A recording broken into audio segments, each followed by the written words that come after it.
오늘 함께 하실 하나님 말씀은 빌립보서입니다. 빌립보서 3장 1절에서 3절 말씀입니다. 빌립보서 3장 1절에서 3절 말씀입니다.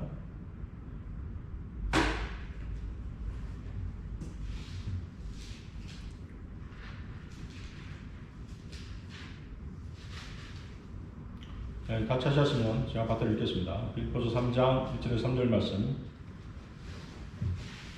끝으로 나의 형제들아, 주 안에서 기뻐하라. 너희에게 같은 말을 쓰는 것이 내게도 지루하지 않을 뿐만 아니라 너희를 위해서도 안전하니라. 개들을 주의하고 악한 일꾼들을 주의하며 살을 베어내는 자들을 주의하라. 이는 영 안에서 하나님을 경배하며 그리스도 예수 안에서 기뻐하고 육신을 신뢰하지 않는 우리가 할례파이니라. 오늘 저는 여기 모인 형제자매님들과 함께 진정한 할례파는 누구인가 라는 주제로 하나님의 말씀을 나누고자 합니다. 구약에서 이스라엘의 남자들은 할례를 받습니다. 할례는 생식기 끝에 표피를 자르는 그런 의식입니다. 구약시대의 할례는 하나님과 언약을 맺은 백성이 된 표입니다. 아브라함의 자손들 그리고 그들과 연합된 자들은 다 할례를 받으라고 하나님께서 명령하셨습니다. 여러분들 창세기 17장 9절에서 14절 보십시오. 창세기 17장 9절에서 14절 말씀입니다.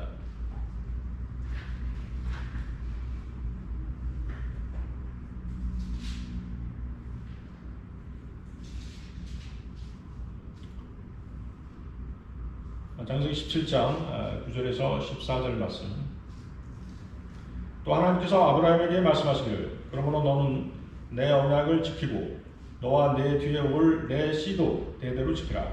이것이 나와 너희와 내 뒤에 올 내 씨 사이에 맺은 너희가 지켜야 할 나의 언약이니 너희 가운데 모든 사내 아이는 다 할례를 받을지니라.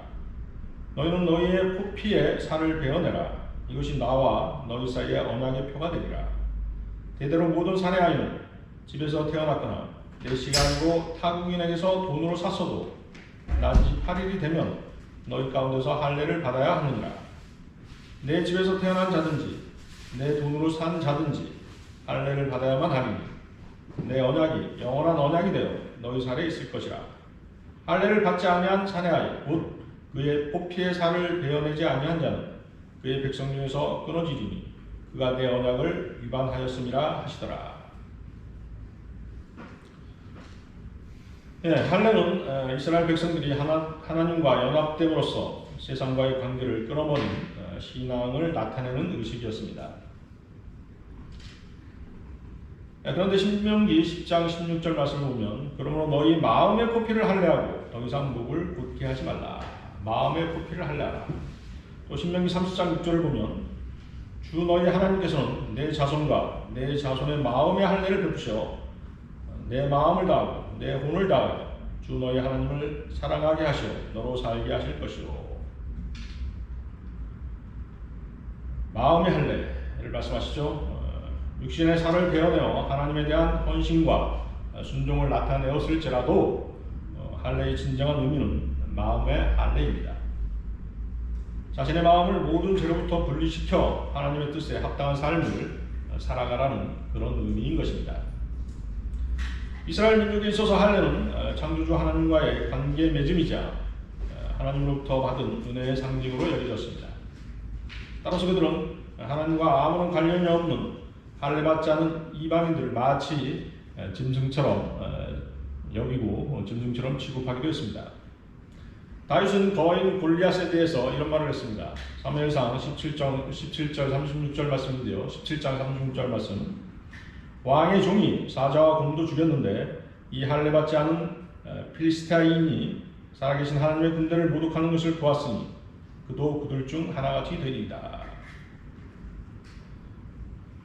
하지만 할례받은 이스라엘인들일지라도 하나님의 말씀에 순종하지 않는 할례는 무할례라고 바울사도는 지적하고 있습니다. 로마서 2장 25절을 보면 내가 율법을 지킨다면 할례가 정녕 유익하지만 내가 율법을 위반하는 자가 되면 내 할례가 무할례로 되느니라. 또 그 밑에 로마서 2장 28절 29절 말씀을 보면 표면적 유대인이 유대인이 아니요 표면적 육체의 할례가 할례가 아니라 내면적 유대인이 유대인이요 할례는 마음의 할례이니 영에 있고 본문에 있지 않은 것이라. 그들의 찬사는 사람들에게서가 아니라 하나님에게서니라. 자, 그러면 왜 하나님께서는 할례라는 의식을 명령하셨을까요? 우리 몸에서 베어낼 수 있는 부분이 많이 있지 않습니까? 그렇죠? 뭐 엉덩이 살도 있고 가슴 살도 있고 허벅지 살도 있고 많이 있지만 왜 생식기 끝 포피를 잘라내라고 명령하셨을까 하는 것입니다. 자, 할례는 생식기 때 하는 것입니다. 생식기와 관련이 있죠. 그것은 바로 그 성격상 씨와 관련이 있는 것입니다. 하나님과 언약을 맺은 유대인은 구별된 씨라는 의미입니다. 그래서 굳이 할례라는 의식을 요구하신 것입니다. 그래서 할례는 구별된 씨, 구별된 출생을 의미합니다. 아브라함의 자손이라는 것에 대한 외형적인 표현입니다. 언약의 자손이라는 표현입니다. 그래서 할례를 받은 유대인들은 하나님으로부터 복을 받았습니다. 아브라함의 씨인 유대인은 구약에서 하나님의 백성입니다. 이방인과 다른 특별한 복이 유대인에게 주어진 것입니다. 구약에서의 할례가 신약에서는 침례나 세례라고 주장하는 교단이 있는데 그것은 성경 말씀을 거짓말로 만드는 것입니다. 구약의 할례는 신약의 영적 할례의 예표입니다. 구원받은 그리스도인은 우리 주 예수 그리스도 안에서 구별된 씨가 되었다는 뜻입니다. 구약의 할례가 생식기 끝에 표피를 잘라내어 버리는 것이라면 영적 할례는 나로부터 무언가를 제거하는 것입니다. 바로 죄된 육신을 벗어버리는 것입니다.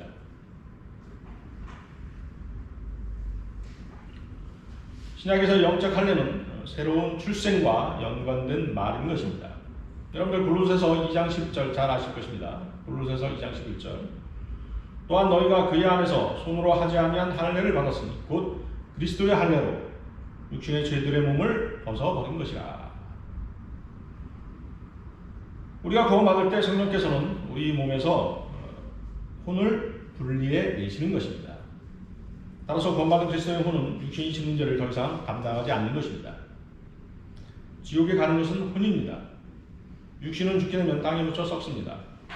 영은 그 주신 하나님께로 돌아갑니다. 혼은 몸의 형태입니다. 바디 쉐이프. 그러면서 혼은 불멸입니다. 그래서 지옥에 간 혼은 영원토록 고통 가운데 불태워지는 것입니다. 누가복음 16장을 보면 부자와 나사로의 얘기가 나옵니다. 지옥에 간 부자는 그의 육신은 땅에 묻혀 썩어버렸고 그의 혼이 지옥에 간 것입니다. 혼은 육신이 가지고 있는 모든 감각기관을 다 가지고 있습니다. 눈, 코, 입, 또 모든 고통을 다 느낄 수 있습니다. 그래서 지옥에 간 그 부자는 지옥의 열기를 식히고자 다음과 같이 부르짖습니다. 누가복음 16장 24절을 보면 그가 소리질러 말하기를 아버지 아브라함이여 저를 불쌍히 여기셔서 나사로를 보내시어 그가 자기 손가락 끝에 물을 적셔 내 혀를 식히게 하소서. 내가 이 불꽃 가운데서 고통을 받고 있나이다. 구약 이스라엘 사람들은 자신의 혼과 육신을 동일시했고 그들은 거듭나지 않았기에 혼이 육신에 붙어 죄를 담당해야 했던 것입니다.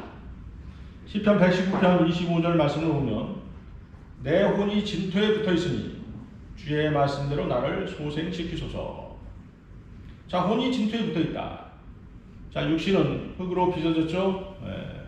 그래서 구약 이스라엘 사람들은 혼이 육신에 붙어 있어서 그 죄를 다 담당해야 된다는 사실에 고통스러워했던 것입니다. 그러나 신약 시대의 사람들은 예수님을 영접하면 영 거듭나고 구원받은 우리의 혼은 죄된 육신으로부터 분리됩니다. 이것이 바로 영적 할례인 것입니다.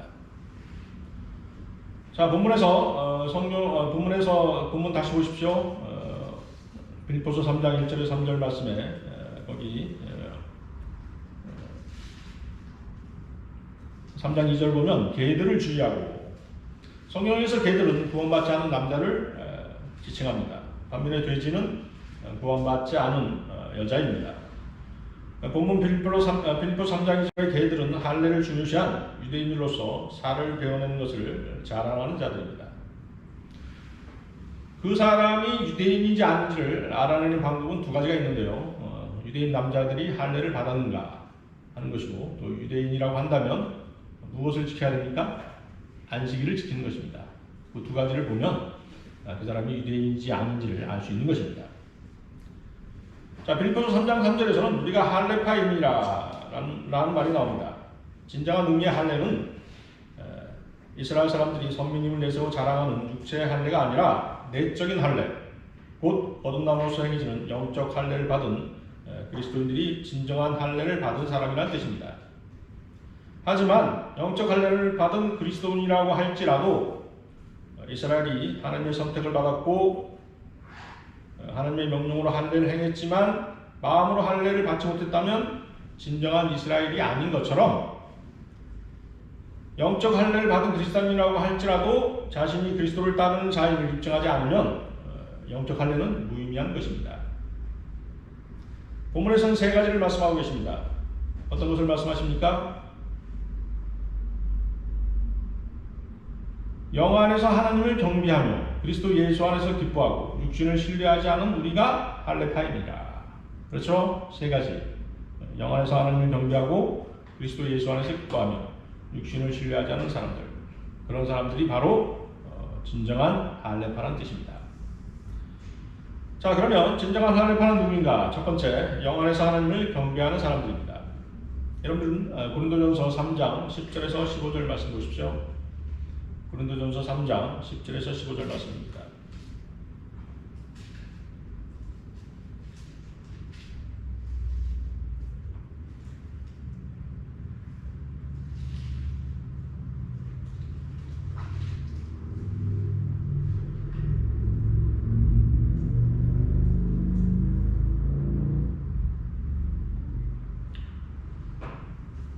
고린도전서 3장 10절에서 15절 말씀. 내게 주신 하나님의 은혜에 따라 내가 현명한 건축가와 같이 기초를 닦았더니 다른 사람이 그 위에 지으니라. 그러나 각 사람은 그 위에다 어떻게 지을지 주의해야 할 것이라. 이 닦아놓은 기초 외에 아무도 다른 기초를 놓을 수 없나니 이 기초는 예수 그리스도시라. 이제 누구든지 이 기초 위에 금이나 은이나 보석이나 나무나 짚이나 그루터기로 지으면 각 사람의 일한 것이 나타나게 되리니 그날이 그것을 밝힐 것이라. 이는 그것이 불로서 드러나고 또 그 불은 각 사람이 일한 것이 어떤 종류인지를 시험할 것이기 때문이라. 만일 어떤 사람이 일한 것이 세운 그대로 있으면 그는 상을 받을 것이요, 만일 어떤 사람이 일한 것이 불타버리면 그는 손해를 당하리라. 그러나 그 자신은 구원을 받게 되지만 불에 의해서인 것처럼 그렇게 되리라.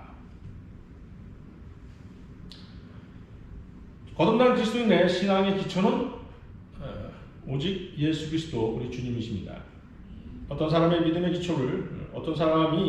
기초를 예수 그리스도가 아닌 다른 기초를 놓았다면 그는 어리석은 사람이며 구원받지 않은 사람입니다. 사도행전 4장 11, 12절 말씀을 보면 이분은 너희 건축자들이 쓸데없다고 제쳐놓은 돌이었지만 모퉁이의 머릿돌이 되었느니라. 그러므로 다른 얘기는 구원이 없나니 이는 하늘 아래서 우리가 구원받을 수 있는 다른 이름을 인간에게 주신 적이 없으니라고 하더라. 건축물을 세울 때 기초 공사를 마치고 머릿돌을 설치합니다. 그러면서 공사 착수를 기념하는 의식을 거행합니다. 자, 그것을 뭐라고 하죠? 정초식이라고 합니다. 정초식.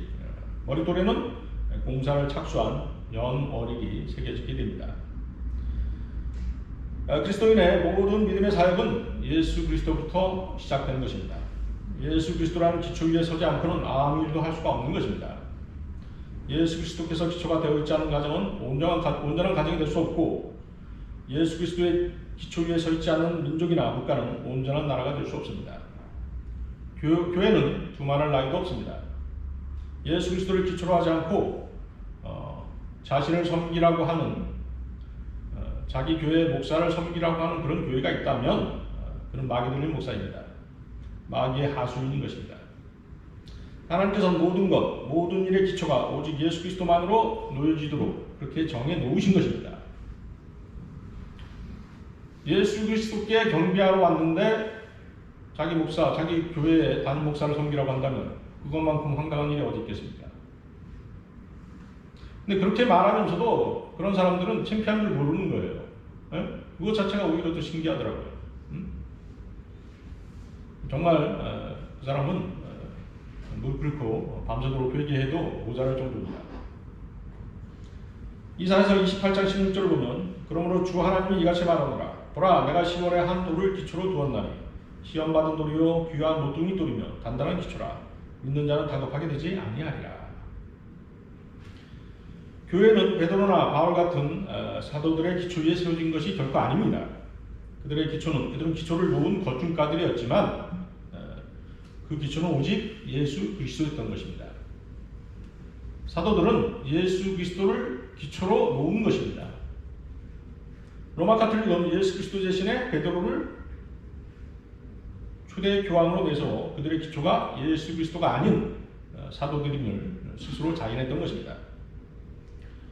모든 그리스도인들의 신앙생활은 예수 그리스도의 기초에 집을 지어 올라가는 것에 비유됩니다.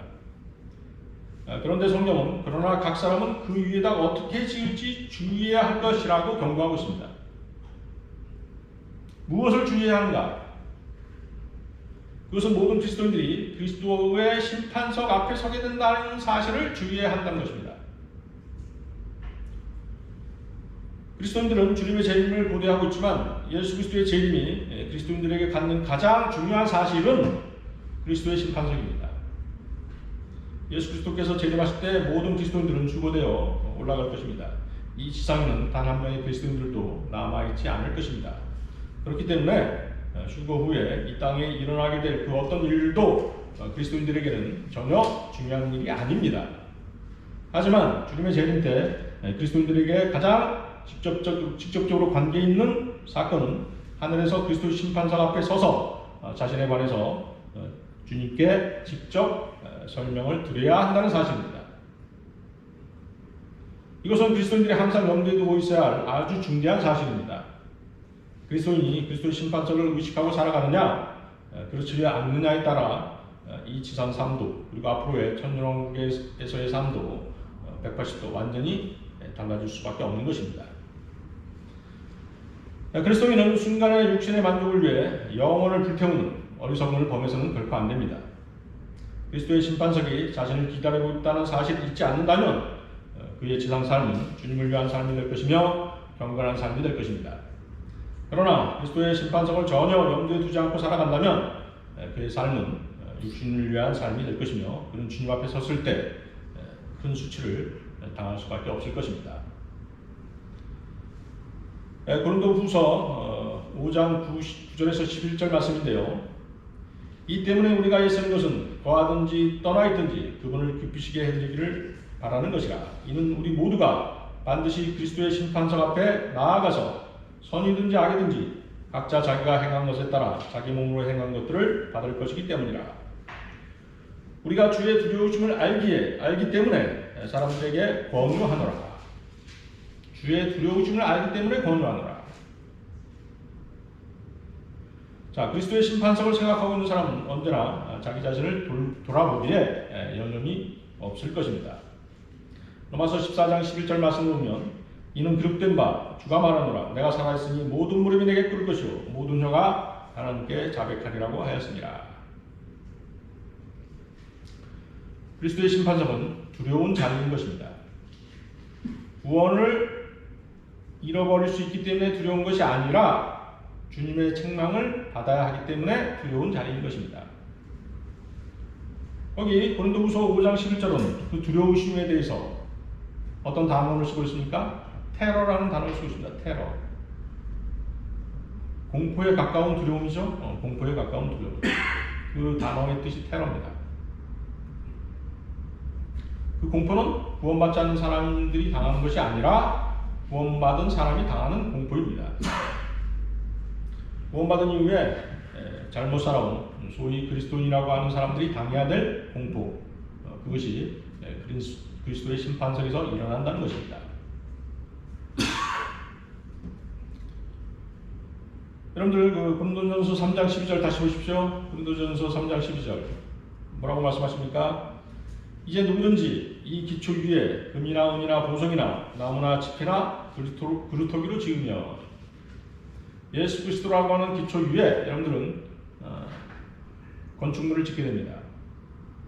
금, 은, 보석, 나무, 집, 그루터기로 지을 수 있다는 것입니다. 자, 이렇게 지은 건축물을 그리스도의 심판석에서 불로 시험하게 되는 것입니다. 자, 불로 태워보면 남는 것이 있고 불태워지는 것이 있을 것입니다. 성경에서 금은 하나님의 신성을 상징합니다. 그래서 성막의 모든 기명들은 대부분 금으로 만들어졌기에 금으로 만들어졌거나 금을 입혀서 만들어집니다. 자비석에는 금을 입혔고 빵 차리는 상, 촛대 그리고 향로들도 모두 금으로 만들어졌습니다. 장차 우리가 살게 될 새 예루살렘 길도 금으로 포장되어 있습니다. 그리고 도성은 온통 금으로 되어 있는데 그것이 마치 투명한 유리 같다고 계시록 21장은 말씀하고 계십니다. 금은 이 세상이나 셋째 하늘에서나 가장 고귀한 금속으로 취급됩니다. 그래서 금은 다른 보석들보다 더 귀한 가치를 지니는 것입니다. 자, 그러면 우리 신앙생활에서 금에 해당되는 것이 무엇이겠습니까? 그것은 바로 경배입니다. 우리가 하나님께 경배를 드릴 때마다 우리는 하늘에 금을 쌓아놓게 됩니다. 우리가 가족이나 사업이나 다른 그 어떤 것보다도 하나님을 최우선적으로 섬기고 그분께 최고의 영광을 돌릴 때마다 우리는 하늘에 차곡차곡 금을 쌓아놓게 되는 것입니다. 여러분들은 하나님께 경배 드리는 것을 단순히 교회에 출석하는 정도로만 여겨서는 결코 안 됩니다. 왜 경배가 가장 고귀하고 신성한 금으로 된 상급을 받는 것입니까? 지난 시간에 경배에 대해서 말씀드렸습니다. 경배에 참석하는 사람들은 영적 희생제물을 준비해야 된다고 말씀드렸습니다. 그 영적 희생제물 무엇이 있었죠? 무엇이 있었습니까? 자신의 몸을 드리는 헌신 있었죠? 그리고 감사의 희생제물, 기도의 희생제물, 기쁨의 희생제물, 찬양의 희생제물, 선을 행함과 함께 나누는 희생제물이 있었습니다. 이런 희생제물들이 구비되어서 주님 앞에 나와 경배 드렸을 때 그 경배가 하나님께서 기뻐 받으시는 온전한 경배가 되는 것입니다. 교회 마당만 밟는 출석에만 의미를 주는 경배는 온전한 경배가 아닙니다. 우리는 하나님께서 온전히 만족하시는 경배를 드려야만 하는 것입니다. 영적 희생제물을 구비한 경배가 주님께서 받으신 경배이며 금으로 환산되는 경배이고 영 안에서 하나님을 경배하는 것입니다. 하나님께 드리는 경배의 가치를 지금까지 아무렇지도 않게 생각하셨다면 그런 분들은 오늘 당장 회개하셔야만 됩니다. 세상에서도 희소성이 있고 소중한 것들이 높은 값어치를 갖습니다. 하나님께서 경배를 가장 값어치 있는 금으로 계산한 이유가 분명히 있는 것입니다. 마태복음 6장 19, 21절 말씀을 보면 너희 자신을 위하여 땅에다 보물을 쌓아두지 말라. 거기는 좀과 녹이 해치며 또 거기는 도둑들이 뚫고 들어와서 도둑질하느니라. 오히려 너희 자신을 위하여 하늘에다 보물을 쌓아두라. 거기는 좀이나 녹이 해치지도 않으며 또 거기는 도둑들이 뚫고 들어오지도 못하고 도둑질도 못하느니라. 너희 보물이 있는 곳에 너희 마음도 있느니라. 너희 보물이 있는 곳에 너희 마음도 있느니라. 여러분들의 마음은 어디다 두느냐 하는 것입니다. 여러분들의 마음을 경배에다 두면 그 경배드리는 것이 가장 고귀하고 소중한 것으로 여김을 받게 될 수밖에 없는 것입니다.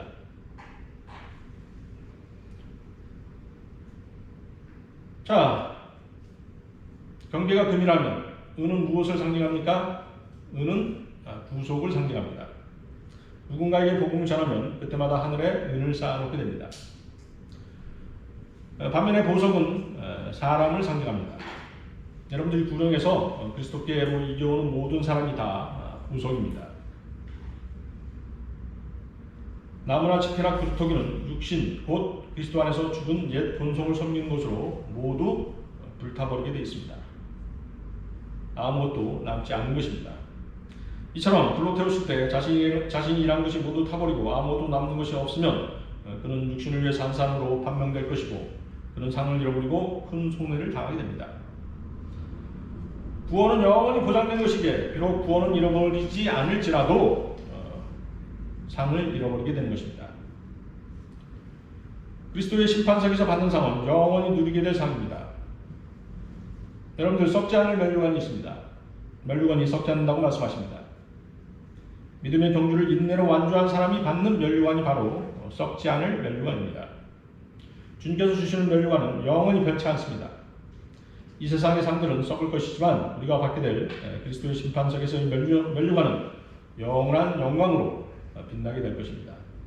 이 상들을 놓친다는 것은 영원한 손해를 보는 것입니다.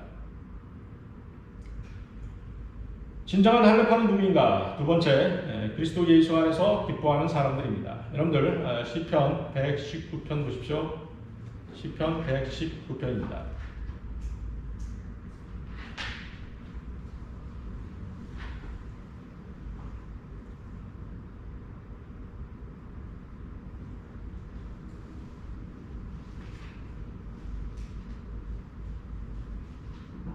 자, 시편 119편. 자, 거기서 이제 몇 구절을 이제 골라서 읽을 텐데요. 먼저 14절입니다. 119편 14절. 내가 모든 재물을 기뻐하는 것 같이 주의 증거들의 길을 기뻐하였나이다. 주의 증거들, 거기다 붙이시고요. 24절 보십시오. 주의 증거들은 또한 나의 기쁨이고 나의 상담자들입니다. 여기도 주의 증거들. 35절입니다. 나로 하여금 주의 계명들의 길로 가게 하소서. 내가 그것을 즐거워하나이다. 주의 계명들 있죠. 47절. 나는 내가 사랑하는 주의 계명들을 즐거워하리이다. 주의 계명들. 74절. 주를 두려워하는 자들이 나를 보고 기뻐하리니 이는 내가 주의 말씀을 알았음이니이다. 주의 말씀. 자, 119편 77절 보십시오. 주의 온유한 자비들이 내게 임하게 하시어 나로 살게 하소서. 이는 주의 법이 나의 즐거움이기 때문이다. 주의 법. 주의 법 나오죠. 자, 92절. 주의 법이 나의 즐거움이 되지 아니하였다면 내가 나의 고난 중에 멸망하였으리다. 주의 법. 111절. 내가 주의 증거들을 영원히 한 주산으로 삼았으니 이는 그것들이 내 마음의 기쁨이 됨이니이다. 주의 증거들. 주의 증거들이 나오죠. 143절. 고난과 고통이 내게 닥쳤으나 주의 계명들은 나의 즐거움들이 되어나이다. 주의 계명들. 174절입니다. 오 주여, 내가 주의 구원을 사모하였으니 주의 법은 내게 기쁨이니이다. 주의 법 나오죠. 자, 그리스도인의 진정한 기쁨은 어디서 온다고 생각하십니까? 주 예수 그리스도를 통해서 오는 것입니다. 그리스도인의 삶의 모든 것은 예수 그리스도 우리 주님을 통해서 오는 것입니다. 주님은 말씀이 육신이 되어서 이 땅에 오신 분입니다. 따라서 그리스도인의 진정한 기쁨은 주님의 말씀을 통해서 오는 것입니다. 시편 119편은 주의 율법, 주의 법, 주의 규례, 주의 증거, 주의 계명, 주의 명령으로 표현되는 주님의 말씀에 대한 열정과 기쁨과 사랑을 너무도 잘 표현한 시입니다. 우리는 우리 육신이 잘 됐을 때 기쁨을 느낍니다. 물질이 생기고 시험에 합격하고 회사에서 승진하고 자식들이 잘 되고 등등 이 세상에서 육신의 장막 안에 갇혀 지내는 동안에는 어쩔 수 없이 육신이 잘 되는 것들로 인해 기쁨을 느끼게 될 것입니다. 그러나 구원받은 그리스도의 기쁨의 근원은 예수 그리스도이십니다. 하나님의 말씀입니다. 육신을 만족시키는 기쁨은 일시적입니다. 세상이 주는 기쁨은 잠깐입니다. 물질도 곧 소모되고 맙니다. 오늘 자녀가 잘 되고 명예를 얻고 사업이 잘 풀렸을지 몰라도 내일 일을 알 수 없는 것이 바로 세상인 것입니다. 잠언 27장 1절은 너는 내일 일을 자랑하지 말라. 하루 동안에 무슨 일이 일어나는지 내가 알 수 없으니라 하고 말씀하십니다. 야고보서 4장 14절은 너희가 내일 일어날 일을 알지 못하나니 너희 생명이 무엇이냐 잠깐 보이다가 사라지는 안개니라 하고 말씀하십니다. 그러나 하나님의 말씀을 주는 기쁨은 영원한 기쁨입니다. 하나님이 주시는 기쁨은 세상이 주는 기쁨과 다릅니다. 세상은 변덕스러운 여름 장마철 날씨처럼 언제 어떻게 변할지 예측하기가 어렵습니다. 그러나 하나님의 말씀은 영원한 위로가 되고 영원한 기쁨이 되고 영원한 평안을 줍니다. 또 영원한 자유를 약속합니다.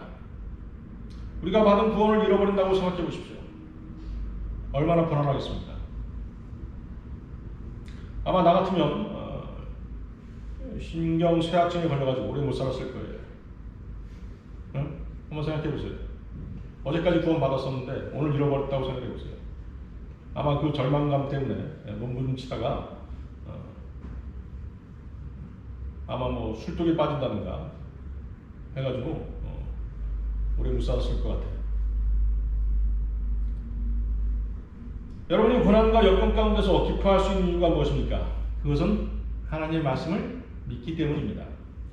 변치 않으시는 창조자 하나님께서 약속하셨기 때문에 여러분들은 기뻐할 수 있는 것입니다. 여러분들 여기 잡고 베드로전서 4장 12, 13절 한번 보십시오. 베드로전서 4장 12, 13절입니다.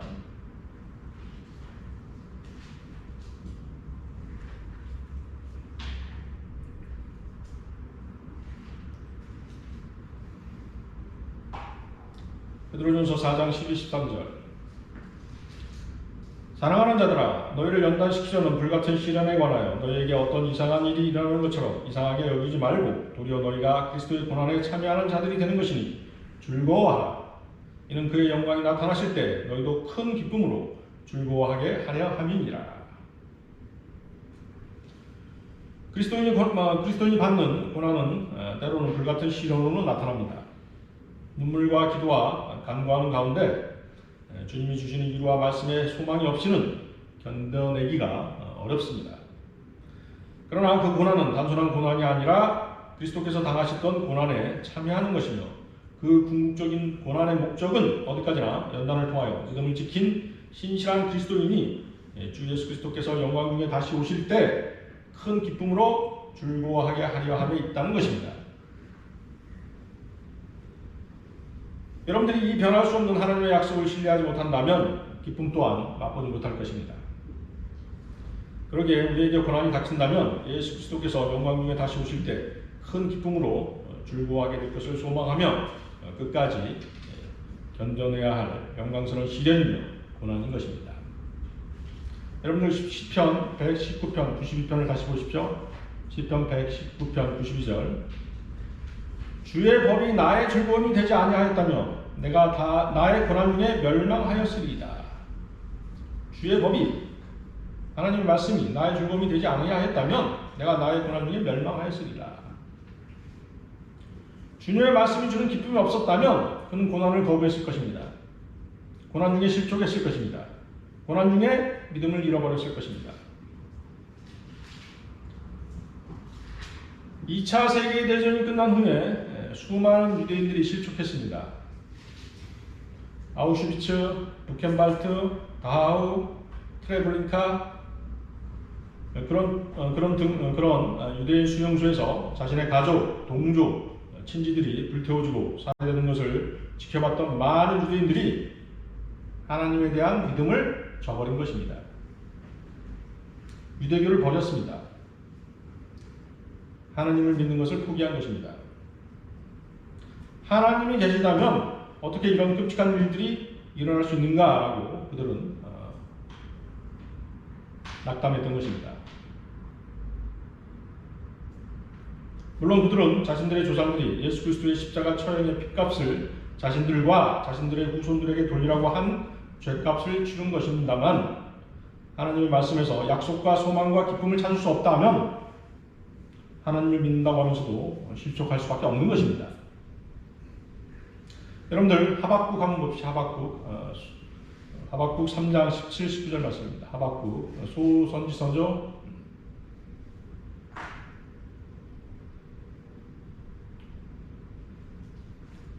하박국 3장 17, 19절.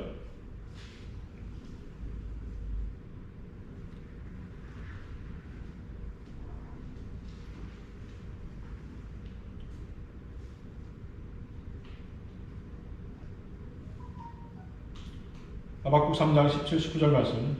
비록 무화과 나무가 무성하지 않으며 포도나무들의 열매가 없고 올리브나무의 수고가 헛것이 되고 밭들이 양식을 내지 못하며 우리들의 양떼가 끊어지고 외양간들의 소떼가 없을지라도 나는 여전히 주를 기뻐할 것이요 나는 내 구원의 하나님을 즐거워하리라. 주 하나님은 나의 힘이시니 그가 나의 발을 암사슴들의 발 같게 하실 것이요 그가 나로 하여금 나의 높은 곳으로 걷게 하시리로다. 하박국 선지자는 하나님께서 이방 족속들을 통해서 이스라엘을 가혹하게 징치하는 광경을 지켜보아야 했습니다. 하나님께서는 이스라엘을 징치하시는 방법은 어떤 방법을 택하시는 것입니까? 이방 민족들로 하여금 이스라엘을 괴롭게 하시는 것입니다. 그러한 모습을 지켜본 하박국 선지자는 한때 절망에 빠졌습니다. 그러나 극도로 어려운 조국 이스라엘의 상황을 보면서도 하나님을 기뻐할 수밖에 없는 그런 마음을 다시 되찾았는데요. 그 이유가 무엇이겠습니까? 그것은 하나님의 말씀을 신뢰했기 때문입니다.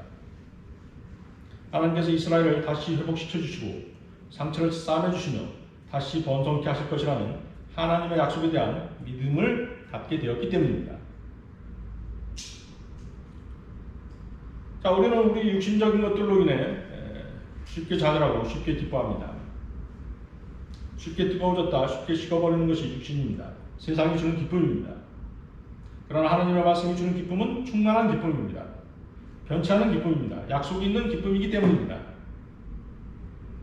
마태복음 5장 11, 12절 말씀을 보면 나로 인하여 사람들이 너희를 욕하고 박해하고 거짓으로 꾸며 가진 악한 말로 너희를 거슬러 말할 때 너희에게 복이 있나니 기뻐하고 크게 즐거워하라.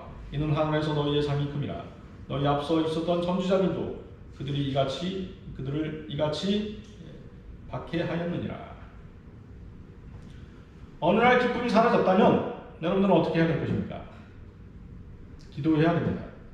기도는 기쁨을 주시는 하나님께 나아가는 방법 중 하나입니다. 주님 안에는 모든 것이 충만합니다. 여러분의 기쁨을 회복시키고 충족시킬 많은 것들이 주님 안에 있습니다. 고린도전서 10장 26절 말씀에는 이는 땅과 거기에 충만한 것이 다 주의 것이기 때문이라. 야고보서 5장 13절 말씀에는 너희 가운데 고난받는 자가 있느냐? 그는 기도할 것이요 즐거워하는 자가 있느냐? 그는 시로 노래할지니라. 여러분이 구원받았다는 그 사실로 기뻐하시기 바랍니다. 누가복음 10장 20절에는 그러나 영들이 너희에게 복종하는 것으로 기뻐하지 말고 오히려 너희 이름이 하늘에 기록된 것으로 기뻐하라. 말씀을 읽고 묵상하십시오. 하나님의 말씀은 성도들에게 기쁨을 주기 위해서 기록된 것입니다. 시편 119편 103절 주의 말씀들이 내 입맛에 어찌 그리 단지요 정녕 내 입에 꿀보다 더 단이이다. 요한일서 1장 4절 말씀은 우리가 너희에게 이런 것들을 쓰면 너희의 기쁨이 충만하게 하려는 것이니라. 이제 여러분들은 다른 것이 아닌 주님의 말씀이 주는 소망으로 즐거워하시기 바랍니다. 시편 71편 5절은 오 주 하나님이여 주는 나의 소망이시오 내가 어릴 때부터 나의 의지시니이다. 시편 119편 116절은 주의 말씀대로 나를 붙드셔 나로 살게 하시며 또 나로 내 소망을 부끄러워하지 않게 하소서. 로마서 15장 4절 말씀은 무엇이든지 전에 기록된 것은 우리의 교훈을 위하여 기록된 것이니 이는 성령이 주는 인내와 위로로서 소망을 지니게 하려 함이니라. 로마서 15장 13절 말씀입니다. 이제 소망의 하나님께서 너희를 모든 기쁨과 평강으로 믿음 안에서 충만케 하시어 성령의 능력으로 소망에 넘치게 하시기를 원하노라. 진정한 할례파는 누구인가? 세 번째는 육신을 신뢰하지 않는 그리스도인입니다. 육신을 신뢰하지 않는 그리스도인. 여러분들 에레미야서 17장 5절에서 8절 말씀 보십시오.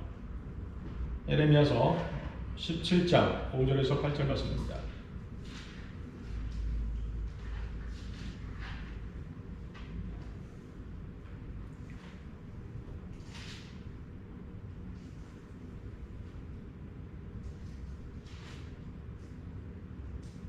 자, 에레미야서 17장 5절에서 8절 말씀. 이같이 말하노라. 사람을 신뢰하는 사람과 육신을 그의 무기로 삼는 사람과 그의 마음이 주로부터 떠나는 사람은 저주를 받으리라.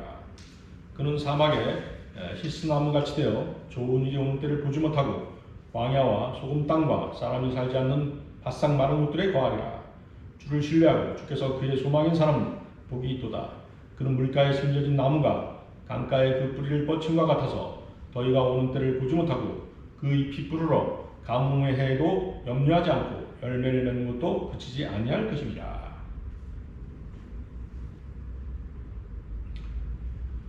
마음으로 하나님을 신뢰하는 사람은 물가에 심는 나무로 비유되고 있습니다. 이 사람은 나무가 물을 공급받듯이 지속적으로 하나님의 은혜를 공급받는 사람입니다. 그렇기 때문에 끊임없이 열매 맺는 삶을 살 수 있는 것입니다. 그러나 하나님을 의뢰하지 않는 사람은 황량한 사막에서 자라는 히스나무에 비유됩니다. 히스나무는 관목의 일종인데요, 열매를 맺지 못하는 나무입니다. 여러분들 관목 아시죠? 키가 작은 나무입니다. 가지가 땅에서부터 바로 올라오죠. 그 나무가 날씬하게 쭉 뻗은 그런 나무를 뭐라고 그래요? 교목이라고 하죠. 교목. 그런 나무는 교목이고, 가지가 땅에서부터 바로 올라오는 나무가 관목입니다. 히스나무는 관목인데요, 열매를 맺지 못하는 나무가 바로 히스나무입니다.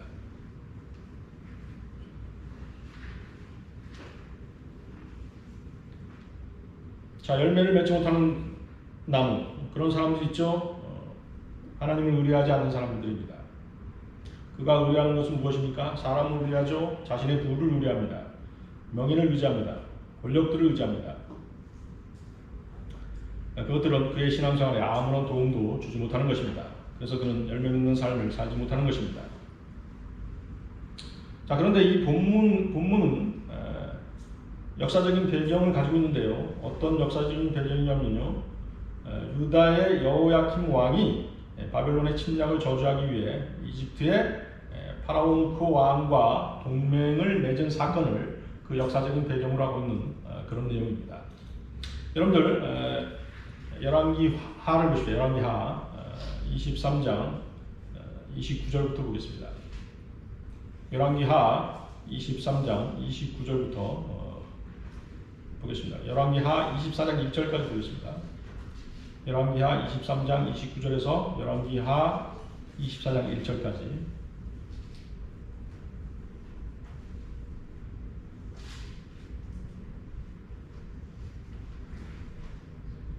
찾으셨습니까? 열왕기하 23장 29절부터 읽겠습니다. 요시야 시대에 이집트의 파라오 느코 왕이 아시랴 왕을 치려고 유프라테스 강으로 올라갔는데 요시야 왕이 그를 치러 나갔더라. 파라오 느코가 그를 보고 무깃도에서 죽이니라. 그의 신하들이 죽은 그를 병기에 심고 무깃도에서 옮겨 예루살렘에 가져가 그의 묘에 장사하였더라. 그 땅의 백성이 요시야의 아들 여호아스를 데려와서 그에게 기름을 붓고 그의 아버지를 대신하여 왕으로 삼았더라. 여호아스가 치리하기 시작할 때 23세였고 그가 예루살렘에서 석 달을 치리하니라. 그의 어머니의 이름은 하무탈로 림나 에레미야의 딸이더라. 그가 그의 조상들의 행한 모든 것을 따라 주의 목전에 악을 행하였더라. 파라오 느코가 그를 하마 땅에 있는 니블라에 가두어 그로 예루살렘에서 치리하지 못하게 하고 그 땅에 은 100달란트와 금 1달란트의 벌금을 부과하였더라. 파라오 느코가 요시야의 아들 엘리야킴을 그의 아버지 요시야의 자리에 왕으로 삼고 그의 이름을 여호야킴으로 바꾸었으며 여호아스를 잡아갔으니 그가 이집트로 가서 거기서 죽었더라. 여호야킴이 은과 금을 파라오에게 주었으나 그가 파라오의 명령에 따라 돈을 주기 위하여 그 땅에 세금을 부과하였더라. 그가 그 땅의 백성 각자에게 매긴 세금에 따라 은과 금을 억지로 거둬들였으니 파라오 느코에게 주기 위함이었더라. 여호야킴이 치리하기 시작할 때 25세였으며 그가 예루살렘에서 11년을 치리하니라. 그의 어머니 이름은 스부다로 루마프다야의 딸이더라. 그가 그의 조상들이 행한 모든 것대로 주의 목전에 악을 행하였더라. 자, 24장 1절도 보십시오. 여호야킴 시대에 바벨론 왕 느부갓네살이 올라왔으니 여호야킴이 3년간 그의 종이 되었고 그 후 그가 돌이켜 그에게 반역하였더라. 자, 여기 여호야kim 왕이 나오죠. 여호야kim 왕은 하나님을 의뢰하기보다는 사람, 즉 이집트 왕 파라오 노쿠를 의지하는 것입니다. 엘리야킴은 파라오 노쿠가 아버지 요시야를 죽이고 여호아스를 폐위시킨 것을 지켜보았습니다. 바벨론으로부터 자신의 조국을 지키기 위해서 하나님을 의지하기보다는 파라오 노쿠를 의지하기로 결심한 것입니다. 그러나 그의 결말은 패망이었던 것입니다. 에레미야가 본문에서 강조하는 것은 하나님을 전적으로 신뢰하라는 것입니다. 하나님을 신뢰하는 사람은 자신의 모든 것, 자신의 재능, 자신의 물질, 자신의 생각, 자신의 계획 등을 하나님께 종속시키는 사람입니다. 이러한 사람은 순간적인 실수나 잘못된 판단과 행동이 있을 수 있으나 종국에 가서는 하나님의 인도하심으로 하나님께서 기뻐하시는 삶을 살 수 있게 되는 것입니다. 자, 여러분들 빌립보서 보십시오. 빌립보서 3장 4절에서 9절 말씀입니다. 빌립보서 3장 4절에서 9절 말씀.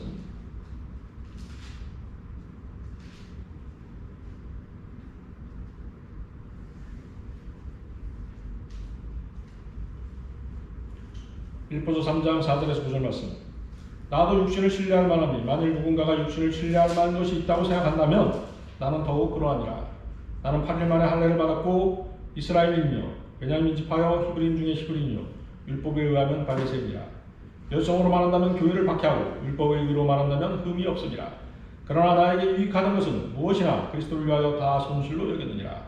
실로 모든 것을 손실로 여기는 그리스도 예수 나의 주를 아는 지식이 가장 고상하기 때문이며 내가 그를 위하여 모든 것을 잃어버리고 그것들을 오히려 배설물로 여기는 그리스도를 얻기 위하며 그 안에서 발견되고자 함이니 나의 의는 율법에서 나온 것이 아니요 그리스도를 믿음으로 말미암아 나온 것이니 곧 믿음에 의해서 하나님께로부터 나온 의라.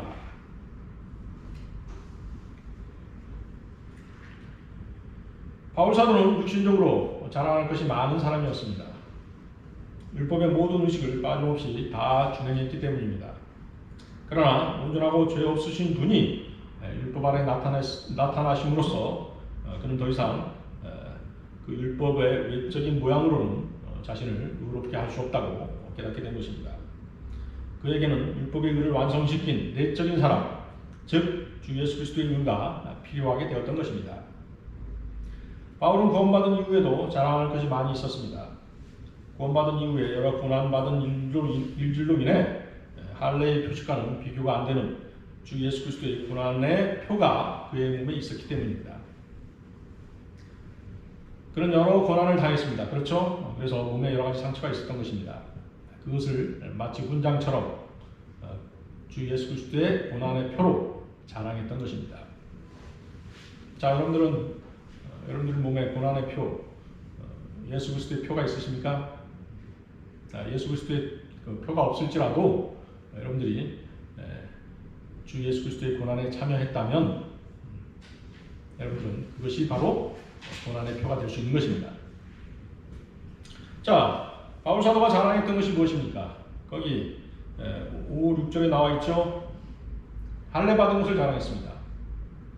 그렇죠? 이방인과 구별되는 표였죠. 구별된 씨, 할례였습니다. 또 무엇을 자랑했습니까? 이스라엘이라는 것을 자랑했습니다. 하나님의 백성이라는 것이죠. 선민이라는 것입니다. 또 이스라엘의 첫 번째 왕을 배출했던 베냐민 지파라는 걸 자랑했습니다. 자, 그렇죠. 지금 우리도 그렇죠. 자신의 족보를 자랑합니다. 자, 또 네 번째 뭘 자랑했습니까? 히브리인 중에 히브리인이다. 자기는 골수 이스라엘 사람이라는 걸 자랑했습니다. 옛날에 그런 거 있었죠. 신라 시대 골품제도 있지 않습니까? 그런 거 자랑했던 것처럼 바울 사도도 그런 걸 자랑했던 것입니다. 또 다섯 번째로 히브리인 중 가장 고상한 바리새파 사람이라는 걸 자랑했습니다. 잘 믿는다는 것이죠. 누구보다도 하나님을 잘 믿고 있다. 그게 바리새파 사람들이었습니다. 또 여섯 번째로 이교도를 박해하는데 아주 열성적이었다는 것입니다. 그것을 자랑했습니다. 또 율법의 의로 말한다면 흠이 없었다는 것을 자랑했습니다. 왜? 율법의 모든 의식을 지켰기 때문입니다. 이렇게 7가지를 자랑했던 것입니다. 그러나 바울 사도가 거듭난 후 이전에 그가 유익했다고 여겼던 것들이 손실이 되었던 것입니다. 이전에 이단으로 여겼던 것들이 이제는 유익한 것들이 되었던 것입니다. 실로 모든 것을 손실로 여기는 그리스도 예수 나의 예수를 아는 것이 가장 고상하기 때문이며, 자, 고상하다는 표현, 그죠? 엑셀런시죠, 엑셀런시. 뛰어나다, 탁월하다, 그런 뜻입니다. 그죠? 예수 그리스도를 아는 지식이 그 어떤 지식보다 뛰어나다, 탁월하다, 그런 것입니다. 응? 자, 이 세상 종교를 보세요. 이 세상 그 어떤 종교도 그 종교의 창시자를 아는 것에 대해서 고상하다고 여기지 않습니다. 그렇습니까? 유대교, 이슬람교, 불교, 유교 다 마찬가지죠. 유대교를 보세요. 모세의 가르침이나 교훈, 저작들 그런 것들은 열심히 알고 싶어해도 모세에 대해서 결코 깊이 연구하지 않습니다. 왜? 모세도 육신이지 않습니까? 많은 실수를 했지 않습니까? 그렇죠? 이슬람교도 마찬가지죠. 모하메트라는 사람 어떤 사람이었습니까? 간질병 환자였죠. 소아성애자였죠. 습관성 간음자였어요. 습관적으로 간음을 행하는 그런 사람이었습니다. 그런 사람에 대해서 연구해서 뭐 하겠어요? 고상한 게 아무것도 없지 않습니까? 유교도 마찬가지죠. 유교의 공자에 대해서 여러분들이 깊이 알면 알수록 실망하게 되어 있습니다. 공자는 어떤 사람이었어요? 인육 아주 좋아했지 않습니까? 인육을 먹는 사람이었잖아요. 그렇죠? 그 인육을 옛날 중국 사람들이 그 인육을 먹었잖아요. 그 인육을 이제 이렇게 그 살을 배내가지고 이렇게 독에다가 이렇게 젓갈을 담아놓는다고 그래. 그걸 해라고 그래. 그죠? 공자가 그것이 없으면 밥을 안 먹었다고 그래요. 근데 어느 날 그것을 끊었죠. 그 자기 제자 중에 그 자로라고 하는 제자가 있었는데, 그 자로라는 제자가 그 주나라 그 왕실에 가서 이제 거기서 충성하면서 거기서 신하로 지냈어요. 그러다가 어느 날 그 주나라 왕의 눈밖에 난 것이죠. 그래서 죽임을 당했습니다. 근데 주나라 왕이 어떻게 했어요? 그 자로를 해로 만들어버린 것이죠. 살을 베가지고 이제 독에 담아가지고 그걸 이제 누구한테 보냈어요? 공자한테 보낸 거예요. 공자가 그걸 맛있게 먹었죠. 나중에 이제 사람들이 가르쳐 준 거예요. 그거 자로를 죽여서 만든 것이다. 얘기를 해주니까 어떻게 돼요? 공자가 그 다음부터는 이제 어떻게 해요? 인육을 그 다음부터 안 먹었다고 합니다. 그러니까 어때요? 어떤 종교든 그것을 창시한 사람들은 다 뭐예요? 인간들이지 않습니까? 육신을 가지고 있는 사람들이에요. 완벽한 사람이 아니란 말입니다. 그러니까 그 종교의 창시자에 대해서 연구할 가치가 전혀 없는 것입니다. 그러나 성경대로 믿는 기독교만이 성경의 주인공이신 주 예수 그리스도를 아는 지식을 고상하게 여기는 것입니다. 왜? 그분은 영존하시는 창조주 하나님이시기 때문인 것입니다. 자, 빌립보서 3장 8절에서 그리스도를 얻는 것, 민 크라이스트. 그리스도를 얻는다는 것은 결코 자신의 노력을 통해 얻는 것이 아닙니다. 바울은 구원받은 사람이었고 그의 안에는 그리스도께서 살아 계시기 때문에 자신의 육신을 신뢰하는 것 자체가 아무 의미도 없음을 철저히 깨달은 사람이었습니다. 그리스도를 얻는 것이란 구원과는 아무런 관련이 없습니다. 그리스도를 얻는 것은 상과 관련이 있는데 그 상은 빌립보서 3장 8절에 정의된 대로 가장 고상한 예수 그리스도를 아는 지식과 관련이 있는 것입니다. 자, 그렇다면 여러분들이 예수 그리스도를 아는 지식을 얻기 위해서는 어떻게 해야 되는 것입니까? 육신을 신뢰하는 것과는 관련이 없고 오직 성령의 인도함을 받는 그런 생활이 바탕이 되어야 하지만이 예수 그리스도를 아는 고상한 지식을 얻을 수 있는 것입니다. 자, 오늘 설교의 결론입니다. 여러분들 갈라디아서 6장 15절 보시겠습니다. 갈라디아서 6장 15절.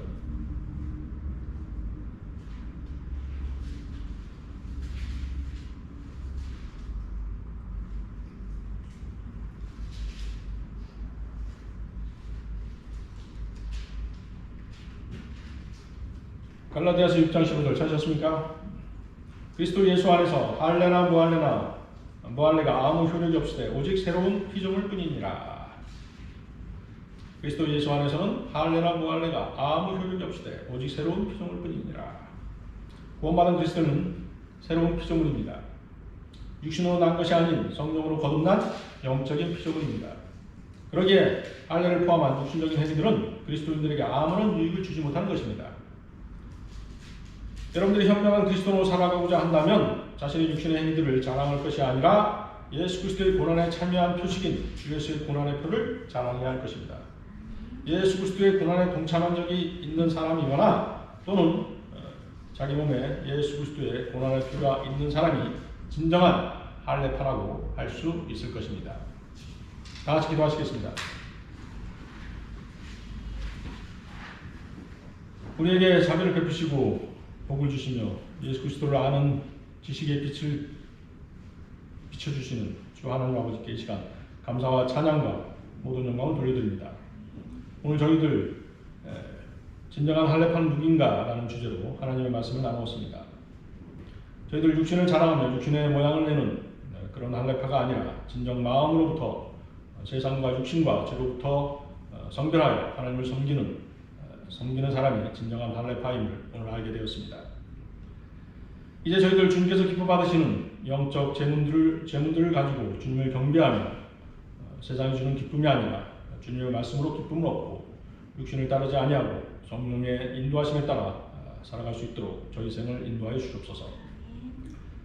이 자리에 머리 숙인 저희들 주님의 뜻을 아는 지식으로 저희를 충만케 하셔서 주님의 선하신 뜻이 무엇인지 정확하게 분별하고 깨달아 행하게 하시고 저희의 복음에 대한 열성과 믿음의 가족들에 대한 섬김으로 인해 주님 앞에 섰을 때 칭찬을 받고 신실한 종으로 발견될 수 있도록 인도하여 주옵소서. 저희의 건강을 지켜 보호하여 주옵고 주님의 다시 오심을 소망함으로써 이 어려운 코로나 시국을 견디고 이겨나갈 수 있게 도와주시옵소서. 이 모든 기도 곧 다시 오셔서 우리를 부르실 주 예수 그리스도의 이름으로 기도드렸습니다.